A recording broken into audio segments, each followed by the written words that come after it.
Ada sebuah tindakan yang mungkin sering banget kita lakukan, apalagi pas momen lebaran, tapi kita sadar nggak sih seberapa besar kekuatannya?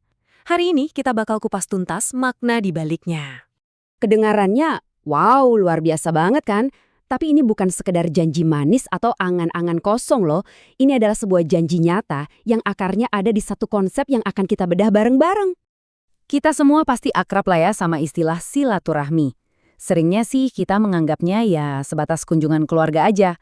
Padahal makna sejatinya itu jauh lebih dalam dan jauh lebih kuat dari itu. Nah, ini yang menarik, coba deh kita bedah katanya. Silah itu artinya menyambung, bahkan memperbaiki sesuatu yang udah retak. Dan rahim, ini melambangkan ikatan darah, kasih sayang yang paling murni.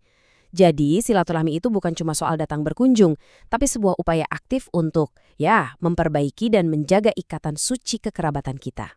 Kutipan ini benar-benar langsung ke intinya. Tantangan utamanya dan di mana pahala terbesarnya ada, itu bukan pas kita balas undangan atau kunjungan.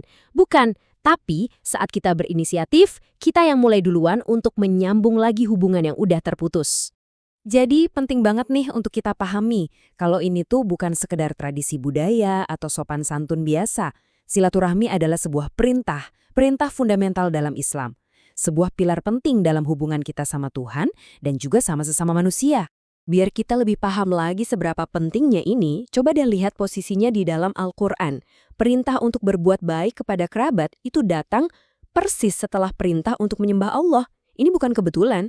Ini nunjukin kalau iman kita ke Allah dan hari akhir itu tercermin langsung dari cara kita memperlakukan keluarga. Ini cerminan hubungan kita sama Sang Pencipta. Oke, sekarang kita sampai di bagian yang paling ditunggu-tunggu nih. Kenapa sih semua ini begitu penting? Jawabannya, karena ada ganjaran yang luar biasa. Ada 3 janji agung yang diberikan buat mereka yang sungguh-sungguh menjaga silaturahmi. Janji yang pertama, umur yang lebih panjang. Hadisnya sangat jelas, barang siapa yang senang dipanjangkan umurnya, hendaklah ia menyambung silaturahmi. Ini bukan cuma soal angka, tapi janji keberkahan dalam bentuk waktu dan kesempatan hidup. Janji yang kedua, rejeki yang diluaskan. Hadis yang sama juga bilang, dan diluaskan rezekinya. Dan rezeki di sini bukan cuma soal duit ya, tapi kelapangan dalam semua aspek hidup. Bisa pekerjaan, ilmu, sampai ketenangan batin. Dan ini dia, janji puncaknya. Sebuah jalan langsung menuju surga. Waktu ditanya soal amalan apa yang bisa memasukkan seseorang ke surga, Nabi Muhammad menyebutkan salah satunya adalah, menyambung tali silaturahmi. Hebatnya lagi, manfaatnya itu nggak cuma spiritual loh.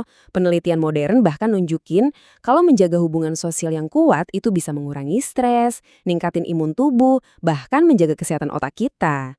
Jadi, ini benar-benar amalan yang memperkaya setiap aspek kehidupan kita, dunia dan akhirat.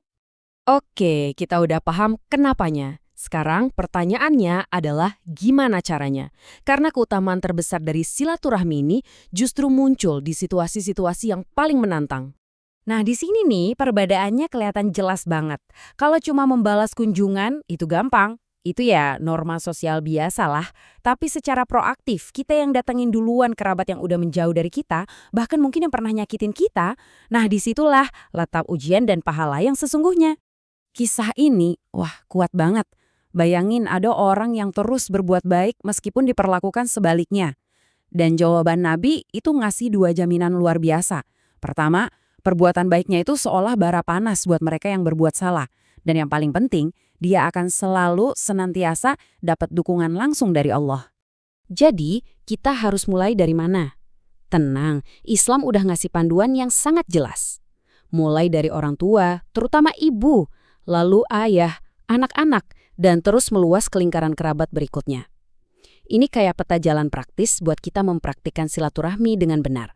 Kalau tadi kita bicara soal ganjaran yang begitu besar, maka kita juga harus paham seberapa serius konsekuensi dari kebalikannya, yaitu secara sadar dan sengaja memutus tali kekerabatan. Peringatannya benar-benar lugas, tegas, dan gak ada ruang buat interpretasi lain. Ancaman buat orang yang memutus silaturahmi itu yang paling berat. Terhalang dari surga. Al-Quran sendiri memperkuat peringatan ini. Disebutkan bahwa mereka yang memutus tali kekerabatan akan mendapat laknat dan tempat kembali yang buruk. Pertaruhannya benar-benar nggak bisa lebih tinggi lagi dari ini. Jadi, setelah kita memahami semua janji-janji agung dan juga peringatan yang keras ini, pertanyaannya jadi sangat personal, kembali ke diri kita masing-masing. Ini adalah sebuah panggilan, sebuah kesempatan untuk meraih umur yang berkah, rezeki yang lapang, dan ridho ilahi. Pertanyaannya, siapa satu orang yang akan Anda hubungi kembali hari ini?